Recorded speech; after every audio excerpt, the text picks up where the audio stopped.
दुसरीकडे कुंपणानं शेत खाणं म्हणजे नेमकं काय असतं याचा अनुभव ठाण्यातील भवरलाल जैन या सराफाला आलाय। जैन यांच्या दुकानामध्ये काम करणाऱ्या कर्मचाऱ्यांनीच दुकानातील दागिन्यांवरती हात मारलाय। मात्र सीसीटीव्हीनं चोरीचा घटनाक्रम हा रेकॉर्ड केला आणि त्यामुळे आरोपींचा पर्दाफाश झालाय।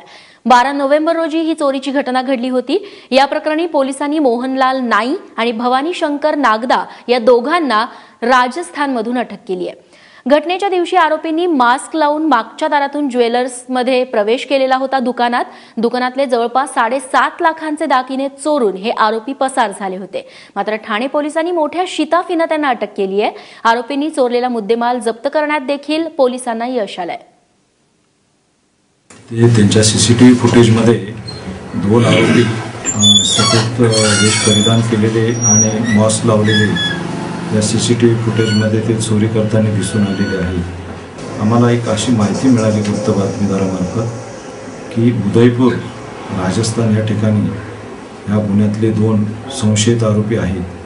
PI जाधव EPI गोपाळ यांना आम्ही त्या ठिकाणी पाठवलं असता ह्या गुन्ह्यातले 2 आरोपी तिथे मिळून आले।